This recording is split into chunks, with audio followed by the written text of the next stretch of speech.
Hey guys, CPMS, also known as Rob here. This video, the audio got pretty much destroyed when I recorded it live, so this is going to be completely separate from the video. I just wanted to talk a little bit about my problems with playing Minecraft as of late. With playing Minecraft, the reason why... The Knights of the Red Order have won the game. Instead of just stumbling and going to get right to it, I've been banned from playing Minecraft with my account that I actually play on a lot, and the reason why is kinda BS, and I think it's the last straw in what has been building up for a long time, as just I can't deal with it anymore, even though I love it so much. Firstly, as many of you will probably know, Rob and Nisabin are leaving Play Minecraft along with Dwarves vs. Zombies and Lords of Minecraft. And quite frankly, with the BS I've been going through with playing Minecraft and all the stupid things that have been happening, I don't think I will be doing anything else on Play Minecraft anymore after that move. I'm still going to be doing LOM, still going to play DVZ, maybe Camelot if that moves as well, but I'm not going to be playing on Play Minecraft anymore. The reason for the ban on my account was that my friend, when LOM first came out, me and my friend were trying to get into the game. He was already in the game actually, and I was trying to get in. This was before the cap on the amount of players was raised to not being limited, and at the time it was only 125 for patrons and 100 for non-patrons. And of course there were 150 to 200 people trying to play at once. And we spent, I think I kept on running into the portal and trying to get in for about 3 hours. And then my friend told me to relog, and found out that he had once bought me a patron voucher. I didn't know that he was buying me a patron voucher. I didn't ask for him to buy me a patron voucher. He just did it because he was fed up away. Still had to wait another 3 hours to get in. And at that point in time, I basically had to go right to bed anyways because it was 2 in the morning.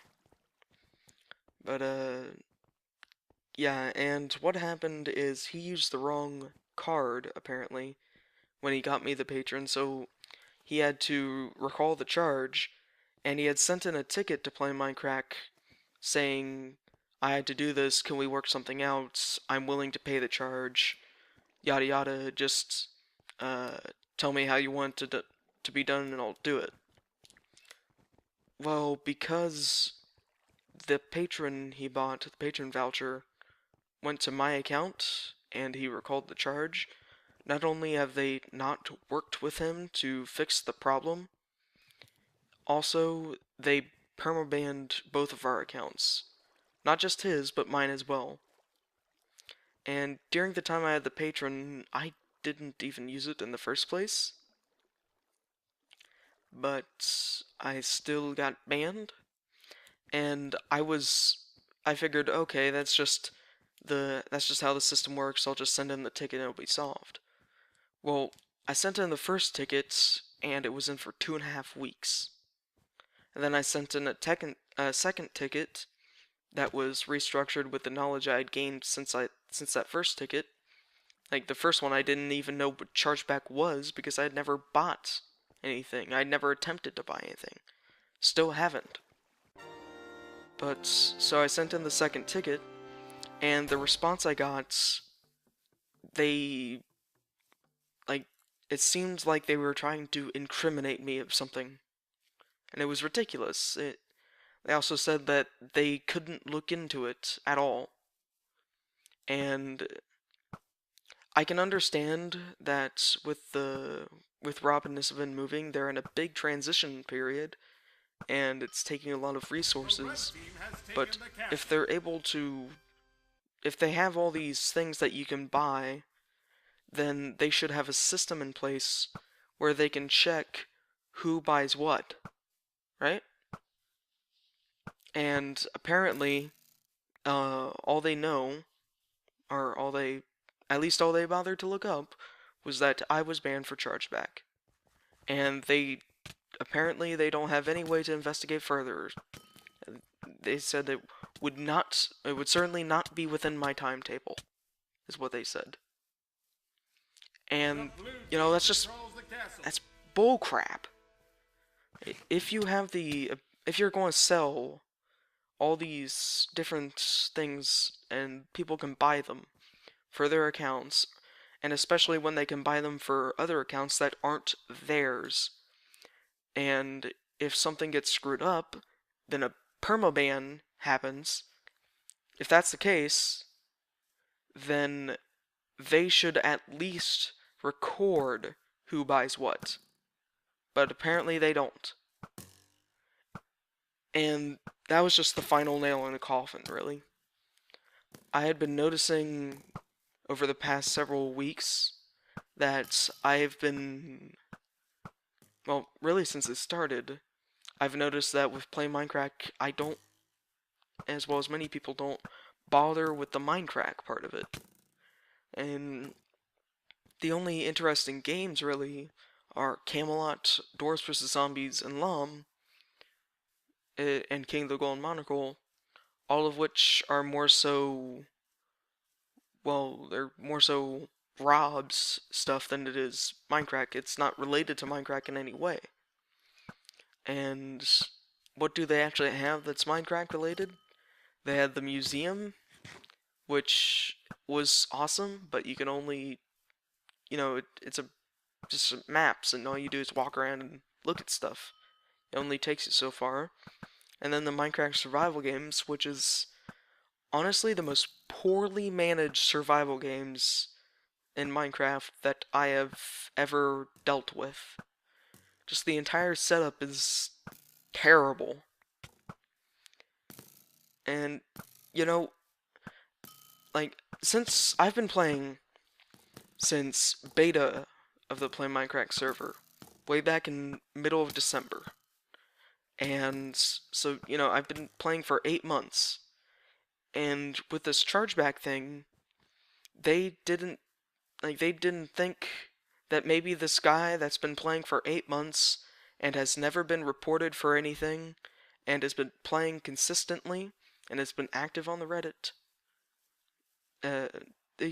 they just assume, oh, the system says it's chargeback, so let's just assume he's the bad guy.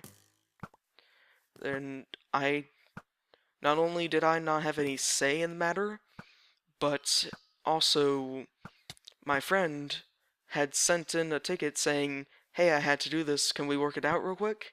And they haven't responded.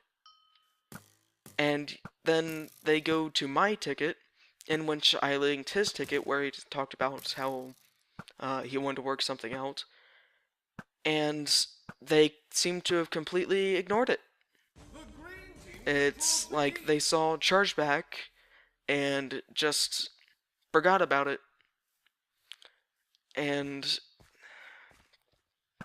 really, it's just ridiculous is what it is. And so now I've gone from being kind of sad that Rob and Nisbin and Mom and Dwarves are leaving, and now I'm actually excited. Because I know that once they leave and they're on their own, they're working on their own, independent to play Minecraft, I know that I don't have to deal with this bull crap anymore. I know that there won't be all this bull crap. And I know that there's probably going to be a system in place, or they're at least going to take the time of day to look at what happened, instead of just seeing one thing and passing it off as nothing. Now, also with the gold and the patron and such in playing Minecraft, I've noticed that a lot of it it really panders to people who just have a lot of time, really, more than anything else. Like, you look at people who have a lot of gold, people that can afford to buy all the DVZ upgrades and stuff, and all they do is just sink time into the server.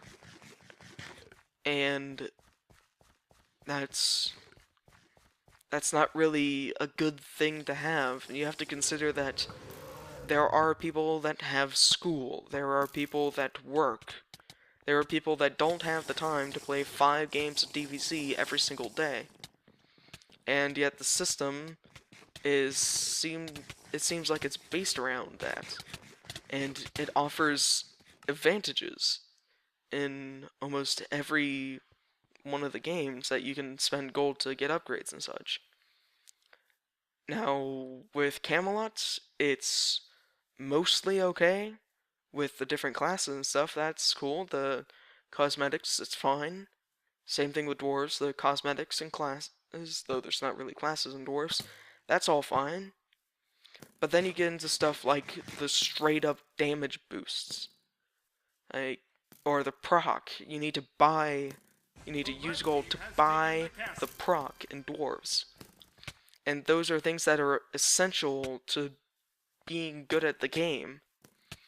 And it's not easy to save up enough gold to be able to do these unless you're playing for months.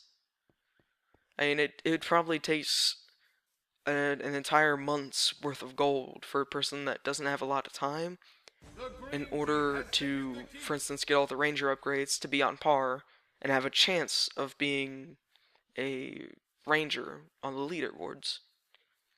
That's just, it's nearly impossible, really, to get all the upgrades unless you just have tons of time and you just throw it all at the game. Now, when you could buy gold, that was, like, they hated it because people were just buying the gold and then using them to get the upgrades.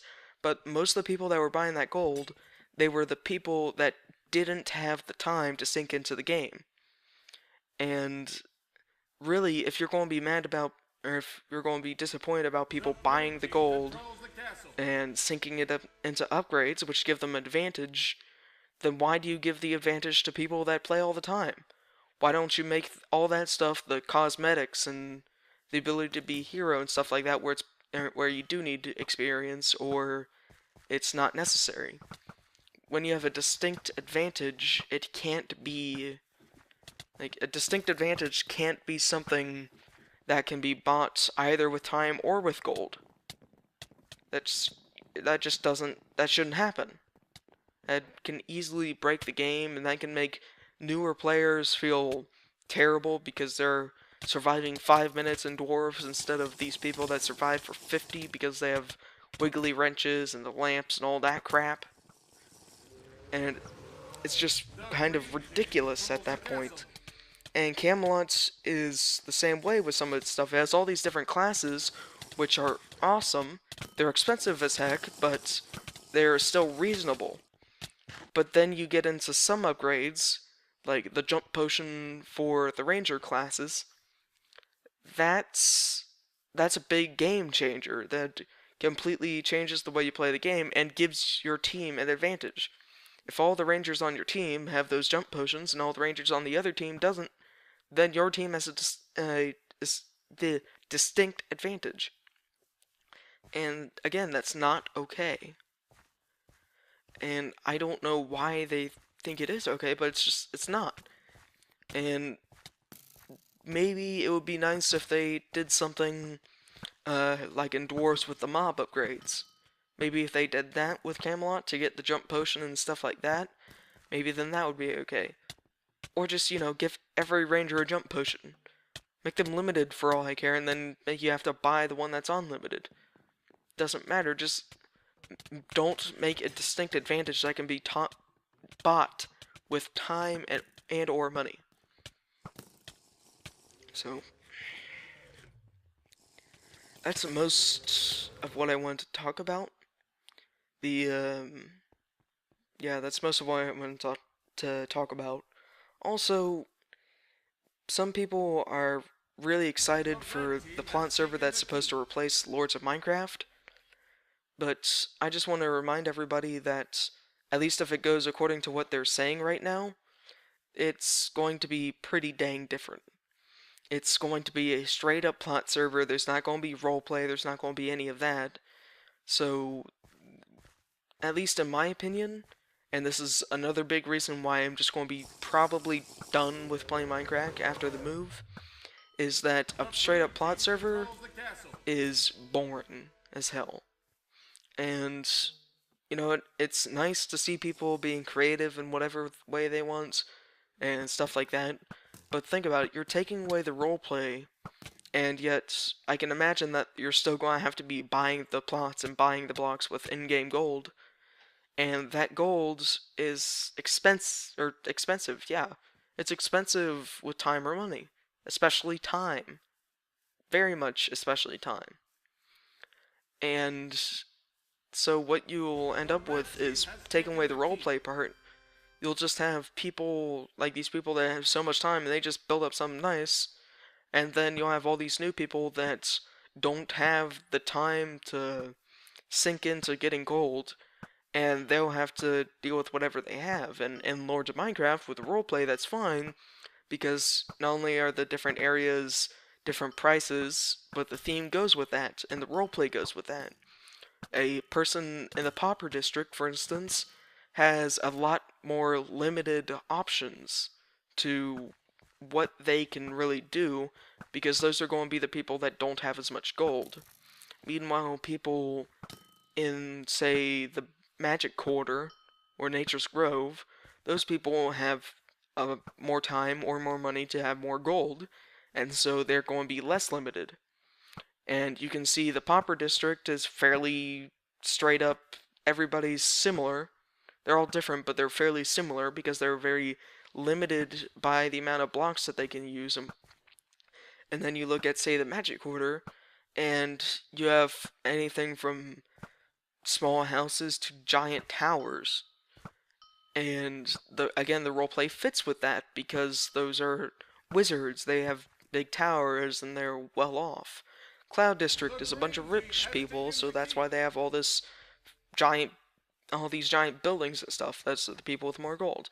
But you take away the roleplay, and then it's just straight up the people who have more time or money to get the gold will be the ones that have all the fun.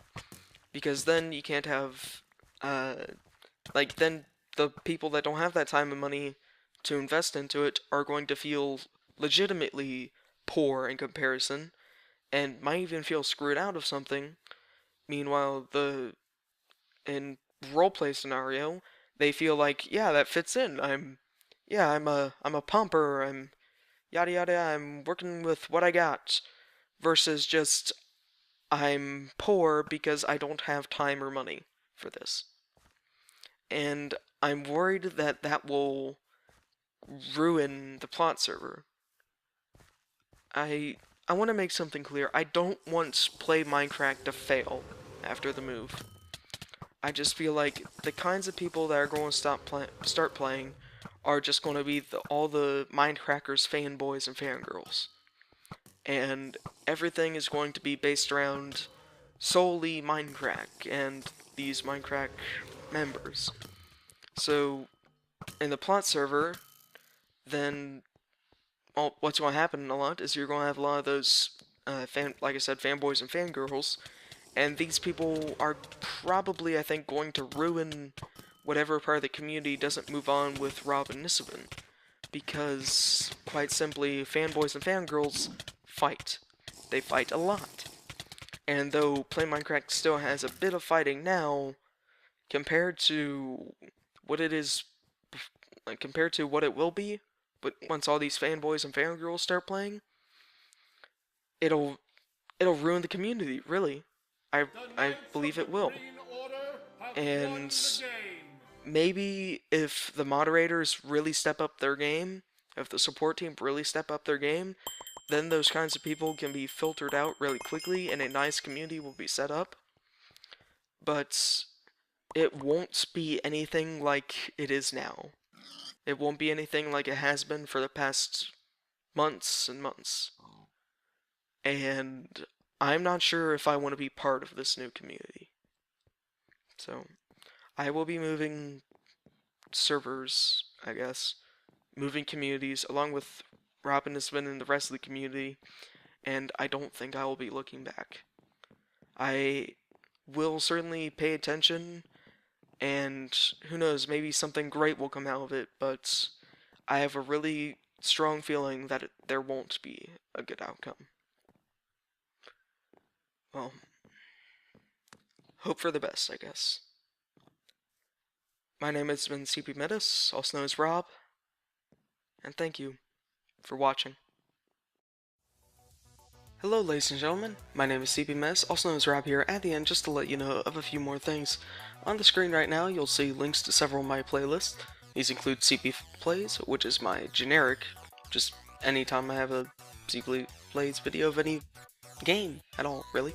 CP Fails is usually me and a couple friends.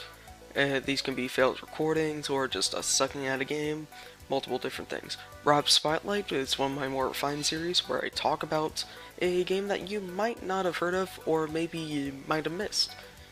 And finally, Lords of Minecraft is any video to do with Lords of Minecraft. These can be actual Let's Play videos, they could be touring videos, or they could be little shorts that I throw together.